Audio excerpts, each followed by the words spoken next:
जंगल में धुआंधार बर्फबारी हो रही थी। उसी जंगल में एक चील रहा करती थी। उसका नाम माही था। वो चील हमेशा दूसरे पक्षियों से अंडे चुराकर खा लिया करती थी।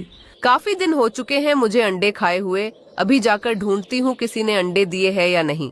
उसी जंगल में रहने वाली रीमा चिड़िया ने अभी अभी 2 अंडे दिए थे। वो अपने अंडों को देखकर बहुत खुश थी। कितने प्यारे हैं मेरे अंडे। अब मुझे मेरे अंडों को अच्छी तरह से गरमाइश देनी होगी। इसमें से जल्द बच्चे बाहर आ जाएंगे। लेकिन उन अंडों पर चील ने मुसलसल नजर रखी हुई थी कि कब रीमा चिड़िया हटे और वो उसके अंडे उठाकर ले जाए। लेकिन रीमा चिड़िया ये बात जान गई थी कि वो चील उसके अंडों के चक्कर में है। इसीलिए रीमा चिड़िया सतर्क हो चुकी थी। अरे, इस चील को भी सब्र नहीं है। जंगल में हर एक पक्षी के अंडे तो ये उठाकर खा चुकी है। अब ये मेरा अंडे भी नहीं छोड़ रही और मेरे पीछे पड़ गई है। मुझे इस चील को कुछ ना कुछ सबक सिखाना होगा, तभी इसकी अकल ठिकाने आएगी। नहीं तो ये हम पक्षियों को ऐसे ही परेशान करती रहेगी। और फिर रीमा चिड़िया सोचने लग जाती है कि वे उस चील को सबक कैसे सिखाए। अरे, ये चिड़िया तो अपने अंडों से चिपक कर ही बैठ गई है। मैंने इस जंगल के हर एक पक्षी के अंडे खाए, लेकिन कोई भी पक्षी इसकी तरह चिपकू नहीं है। ये चिड़िया बहुत ज्यादा होशियार है, अपने अंडों का कुछ ज्यादा ही ध्यान रख रही है। लेकिन मुझे भी चील कहते हैं। जब मैंने इस जंगल के किसी भी पक्षी का अंडे नहीं छोड़ा, तो मैं इसके अंडे कैसे छोड़ूंगी? इसके अंडे तो मैं खाकर ही रहूंगी, पहले मुझे कुछ भी करना पड़े। तभी रीमा चिड़िया के दिमाग में उस चीले को सबक सिखाने का एक अच्छा उपाय आ जाता है। और तभी रीमा चिड़िया अपने अंडे उठाकर वहाँ से चली जाती है और चील ये सब कुछ देख रही थी। अरे नास पीटी चिड़िया, इतनी देर के बाद कहीं गई भी तो अपने अंडे साथ ले लिए और मटकती हुई निकल गई। ये नहीं कि अंडे घर पर छोड़ देती और मेरा काम आसान हो जाता। रीमा चिड़िया पहले रास्ते में एक अच्छी जगह ढूंढकर अपने अंडे छुपा देती है और बर्फ में दबा देती है। उसके ऊपर एक बड़ा सा पत्ता रख देती है और फिर वहाँ से सीधा उस चील की गुफा में पहुँच जाती है। रीमा चिड़िया देखती है कि वहाँ पर उस चीले के कुछ अंडे पड़े हुए हैं। रीमा चिड़िया ने अपने अंडे तो छुपा दिए थे। अरे, ये चील कितनी ज्यादा मूर्ख है। दूसरों के अंडे खाने के चक्कर में अपने अंडों की रक्षा करना ही भूल गई। देखो तो जरा, इसके अंडे कैसे पड़े हुए हैं। इनकी रक्षा करने वाला कोई है ही नहीं। अब मैंने जो सोचा है वो मैं आसानी से कर पाऊंगी और ऐसे उस चील को अच्छा सबक मिलेगा और वो आइंदा से किसी पक्षी के साथ भी ऐसा नहीं करेगी। अब देखना मैं क्या करती हूँ। फिर रीमा चिड़िया उस गुफा से चील्स के अंडे उठाती है और वापसी अपने घर की तरफ निकल जाती है। कुछ समय में रीमा चिड़िया अपने घर पर उस चील्स के अंडे लेकर पहुंच जाती है। चील अभी भी उस चिड़िया के अंडों की ताक में बैठी हुई थी। अरे शुक्र है चिड़िया आ गई। अब जल्दी से इसका ध्यान हटे और मैं इसके अंडे खा पाऊं। ये बेचारी चील समझ रही होगी कि ये अंडे मेरे हैं, लेकिन ये तो जानती ही नहीं कि मैं ये अंडे इसकी गुफा से ही निकाल कर लाई हूँ। अब मैं कुछ समय में इन अंडों के पास से हट जाऊंगी और फिर चील ऐसा मौका देखकर इन अंडों को मेरे अंडे समझकर खाने ज़रूर आएगी। और फिर जब वे बेचारी चील अपने ही अंडे खा लेगी, तब उसे पता चलेगा कि अपने अंडे खोने का दुख क्या होता है। रीमा चिड़िया का उपाय बहुत अच्छा था। फिर रीमा चिड़िया ने ऐसा ही करा। कुछ समय में रीमा चिड़िया उन अंडों के पास से हट गई और दूर जाकर देखने लगी। उसके जाते ही वो चील तुरंत रीमा के घर में घुस आती है। अरे वाह, मौका अच्छा है। चिड़िया अपने घोंसले से दूर चली गई है और उसके अंडे भी ऐसे ही पड़े हैं। अब मैं इसके अंडे लेकर यहाँ से भाग जाती हूँ। और फिर वो चील चिड़िया के अंडे लेकर दूर भाग जाती है और एक पेड़ पर बैठकर और फौरन से घपाघप उन अंडों को खाने लगी। लेकिन तभी उसे पता चला, अरे इन अंडों का स्वाद तो मेरे अंडों जैसा है और ये दिखने में भी मेरे अंडे ही लग रहे हैं। अरे बाप रे, ये मुझसे क्या हो गया? मैंने तो अपने अंडे ही खा लिए। चिड़िया कितनी ज्यादा होशियार है। इसने अपने अंडे कहीं छुपा दिए और मेरे अंडे यहाँ लाके रख दिए और मैं बेवकूफ अपने अंडे ही खा गई। चील, अब दिल भर के अफसोस करो। तुमने आज अपने अंडे ही खा लिए। कैसी माँ हो, तुम अपने अंडे ही खा गई। चील, आज से तुम्हें अच्छा सबक मिला है। अब आइंदा से तुम किसी भी पक्षी को परेशान नहीं करोगी। चील को भी आज समझ में आ गया था कि अपने अंडों को खोने का दुख क्या होता है और उसके बाद से उसने पक्षियों के अंडों के साथ ऐसी हरकत कभी नहीं की। फिर कुछ दिन बाद रीमा चिड़िया के अंडों में से 2 प्यारे प्यारे बच्चे बाहर निकलते हैं और फिर वो उन दोनों के साथ खुशी खुशी से रहने लगती है। कलुए जी, अब घर की मरम्मत भी हो गई और हमने भोजन भी जमा कर लिया। अब ठंड का मौसम आ भी गया तो हमें ठंड से कोई परेशानी नहीं होगी। गौरी, तुम दिन भर इतना सारा काम करती हो, क्या तुम थकती नहीं हो?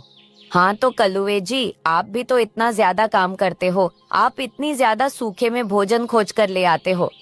गौरी, मुझे तुम्हारे लिए और जग्गू के लिए ये सब करके बहुत खुशी होती है। मम्मा पापा, आप दोनों चिंता ना करें। जब मैं बड़ा हो जाऊंगा सब काम मैं कर लूंगा और आप दोनों के लिए भोजन भी खोज करके ले आऊंगा। देखा कलुए जी, हमारा जग्गू कितनी मीठी मीठी बातें करता है। अच्छा जग्गू बेटा, तुम अपने पापा के साथ रहो। मैंने सुना है कि जंगल में मीठे मीठे अमृत लगे हैं। मैं अभी जाकर जग्गू के लिए अमृत ले आती हूँ। ऐसा कहकर वो अमृत लाने के लिए चली जाती है। तभी दूसरे जंगल से आया हुआ एक खूंखार चील उसे रास्ते में उड़ते हुए देख लेता है। अरे वाह, खाना! आज तो मुझे खाना मिल गया और मुझे दूसरी जंगल जाने की जरूरत नहीं है। चलो इस कौवी को मारकर माही के लिए ले जाता हूँ। ऐसा कहकर वह सीधा कौवी पर हमला कर देता है। हमला कर कर उसे मार देता है। मारकर उसे ले जाने लगता है। पापा मम्मा कब से बाहर गई हुई है, वो अभी तक घर लौटी नहीं। जग्गू बेटा, तुम चिंता मत करो, तुम्हारी माँ घर वापस आ जाएगी। उसकी कोई दोस्त मिल गई होगी। बेचारा नन्हा सा जग्गू ये नहीं जानता था कि उसकी माँ बहुत दूर चली गई है और कभी भी वापस लौटकर नहीं आने वाली। उसे ले जाते हुए कबूतर देख लेता है। कबूतर तो चील से बहुत ज्यादा डर जाता है। मार दिया चील ने तो गौरी को मार दिया। वो तुरंत रीमा के पास जाता है। जाकर सारी बात बताने लगता है। रीमा बहन, उस चील ने गौरी को मार दिया है। मारकर अपने जंगल ले जा रहा था, मैंने अभी देखा है। अरे बाप रे, अब क्या होगा? जग्गू का क्या होगा? कबूतर, तुम गौरी के घर जाकर सब कुछ बता दो। मैं तो नहीं जा पाऊंगा, मेरी इतनी हिम्मत नहीं है। फिर रीमा जल्दी से कलुए के घर चली जाती है। मगर रीमा बहन, ऐसे कैसे हो सकता है? अभी अभी तो गौरी मीठे अमृत लाने के लिए गई थी। कलवे, वो दूसरे जंगल से आया हुआ बहुत खूंखार चील था। उसने सीधा गौरी पर हमला कर दिया था, जिस वजह से गौरी हम सबको छोड़कर चली गई। मासी, क्या मेरी माँ को चोट लगी है? वो ठीक तो हो जाएगी ना? जग्गू अभी बहुत छोटा है, उसे मर जाना क्या होता है ये सब पता नहीं। देखो कलवे, जग्गू अभी बहुत छोटा है। तुम गौरी के बारे में इसे कुछ भी मत बताना। ऐसा कहकर रीमा वहाँ से चली जाती है। तभी कलवा अपने बेटे जग्गू से कहता है, जग्गू बेटा, तुम्हारी माँ बहुत जल्दी आ जाएगी। वो दूसरे जंगल गई हुई है। मगर पापा, मुझे माँ के बिना नींद कैसे आएगी? ऐसे ही कुछ दिन बीत जाते हैं। एक दिन कबूतर रीमा से कहता है, रीमा बहन, अभी तो बहुत दिन हो गए हैं। अभी मुझे लगता है कलुए को दूसरी शादी कर लेना चाहिए। अभी वो घर अकेला कैसे संभालेगा? उसको अपने बेटे को संभालना है और भोजन भी लाना है। कितना कुछ करना पड़ेगा उसे। हाँ कबूतर, गौरी हमारी बहुत अच्छी दोस्त थी। हमें उसके परिवार के लिए कुछ तो अच्छा सोचना पड़ेगा। रीमा बहन, मेरी बीवी की एक अच्छी दोस्त है, उसका नाम पिंकी है। अगर कलुआ मान गया तो हम पिंकी की शादी कलुए से करवा देंगे। हाँ कबूतर, हम दोनों अभी कलवे के पास जाएंगे और उसे सारी बात बताएंगे। फिर कबूतर और रीमा चिड़िया कलुए के घर आते हैं। ये तो मेरे लिए बहुत मुश्किल होगा। जग्गू तो उसे अपनी माँ कभी नहीं मानेगा। कलवे, तुम बड़े हो और समझदार भी। जग्गू अभी बहुत छोटा है। वो समय के साथ साथ उस कव्वी को अपनी माँ मान लेगा। फिर कलवा कौवा भी मान जाता है। वो सब मिलकर कलवा की शादी पिंकी कव्वी से करवा देते हैं। पिंकी, वो जग्गू तो बहुत छोटा है। अगर उससे कोई भूल हो जाए तो उसे माफ़ कर देना और उसका अच्छे से ध्यान रखना। मैं भोजन ले आऊंगा, तुम जग्गू और घर का ध्यान रखना। हाँ कलुवे जी, मैं जग्गू का बहुत अच्छे से ध्यान रखूंगी। मैं सब संभालूंगी, आप बेफिक्र रहिए। फिर कलवा पिंकी को अपने घर ले आता है। पापा, ये आपके साथ कौन है? जग्गू बेटा, ये आपकी दोस्त है। आपकी मम्मा ने आपके लिए भेजा है। पापा, मम्मा कब वापस आएगी? उनके बिना तो मुझे रातों को नींद नहीं आती। बेटा, तुम मेरे साथ सो जाना, मैं तुम्हें नए नए कहानियाँ भी सुनाऊंगी। मेरी दोस्त, मुझे पानी पीना है। क्या तुम मेरे साथ नदी पर चलोगी? बेटा, तुम चलो मेरे साथ नदी के पास, आज मैं तुम्हें पानी पिलाती हूँ। फिर पिंकी जग्गू को नदी के पास ले जाती है। वहाँ हरियाली और तोता पहले से बैठे हुए थे। अरे वाह, गोरी को मरे हुए तो 4 दिन भी नहीं गुजरे, कलुए ने नई शादी कर ली। कैसे कैसे पक्षी रहते हैं इस जंगल में। कौन है आप, और आप छोटे बच्चों के सामने ऐसी बातें क्यों कर रही हो? हम गोरी के अच्छे दोस्त हैं। तुम कौन हो? तुम कहाँ से आई हो? हम पर सवाल क्यों कर रही हो? जग्गू बेटा, तुम्हारी माँ गोरी मर गई है। अब वो कभी तुम्हारे पास वापस लौटकर नहीं आएगी। तुम चुप हो जाओ। हरियाली छोटे से बच्चे के सामने क्या बोल रही हो? आंटी, आप बताओ, मेरी माँ कहाँ है? पापा ने तो बताया है मेरी माँ दूसरे जंगल गई हुई है। वो जल्दी ही वापस आ जाएगी। जग्गू, सब झूठ है। तुम्हारी माँ मर गई है और तुम्हारे पापा ने दूसरी शादी इस कव्वी से कर ली। ये सब बातें जग्गू को बोलकर तोता और हरियाली वहाँ से चले जाते हैं। आप सबने मुझसे झूठ क्यों बोला? मुझे अभी मेरी मम्मा चाहिए। आप सब मुझे मेरी मम्मा के पास ले चलो।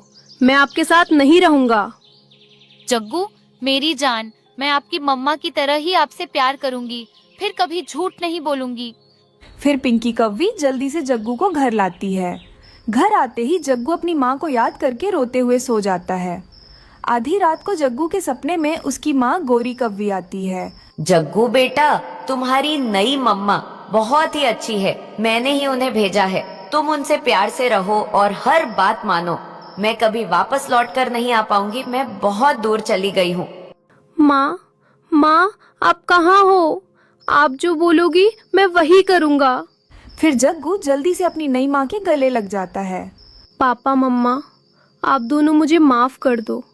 आज के बाद से मैं आप दोनों की बात मानूंगा। माँ, आज के बाद से आप ही मेरी माँ हो। उस दिन के बाद से वो परिवार फिर से खुशी खुशी से रहने लगता है। जंगल में धुआंधार बर्फबारी हो रही थी। उसी जंगल में एक बड़े से पेड़ पर छोटा सा घोंसला था। उसी घोंसले में रीमा चिड़िया अपनी बेटी चुटकी के साथ रहा करती थी। चुटकी बेटी, मैं भोजन लेने के लिए जा रही हूँ। तुम घर में ही रहना और दरवाज़ा अंदर से अच्छे से बंद कर लेना। हाँ हाँ मम्मा, आप बेफिक्र होकर जाइए। आप बिल्कुल भी चिंता मत कीजिए। मैं कहीं नहीं जाऊंगी, घोंसले में ही बैठकर रहूंगी। मैं सब जानती हूँ क्योंकि आपने मुझे सब सिखाया है। मुझे पता है चुटकी बेटी कि तुम होशियार हो, लेकिन बेटी फिर भी ध्यान रखना, क्योंकि वो शिकारी चील कभी भी आ सकता है। मम्मा, आप जाइए और आप अपना ध्यान रखना। मैं अपना ध्यान रखूंगी। रीमा जब अपने घोंसले से बाहर आती है तो वो देखती है कि उसके घोंसले के बाहर चीलों का परिवार था जो एक मरे हुए पक्षियों को खा रहा था। ये देखकर वो जल्दी से अपने घोंसले के पास जाती है। मम्मा, क्या हुआ? आप भोजन लेने क्यों नहीं गई? चुटकी, बाहर शिकारी चील घूम रहा है और उसके पंजों में एक शिकार भी था। देखा चुटकी बेटी तुमने? इसीलिए मैं कहती हूँ कि हमें हमेशा सतर्क रहना चाहिए। दूसरी तरफ वो सारे चील आराम से मांस खा रहे थे। खाने के बाद चील कहता है, अरे वाह, खाकर तो मजा ही आ गया।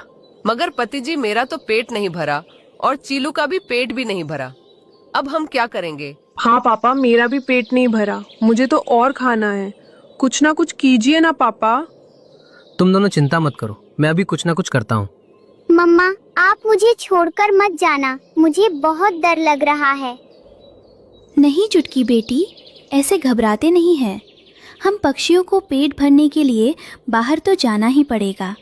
और वैसे भी हम छोटी मोटी मुसीबतों से डरकर घर में थोड़ी ना बैठे रह सकते हैं। ऐसे तो हम भूख से मर जाएंगे। तुम बिल्कुल चिंता मत करना। मैं यूं गई और यूं वापस आ गई। रीमा अपनी बेटी को समझाती है और फिर भोजन लेने के लिए चली जाती है। जाते हुए उसे शिकारी माँ ही चील देख लेती है।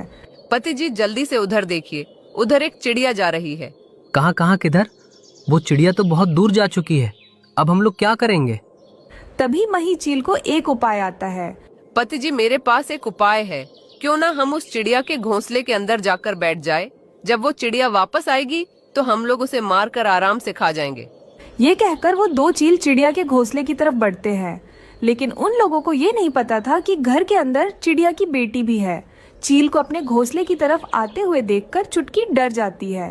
अरे बाप रे, ये क्या? ये शिकारी चील तो इधर ही आ रहा है।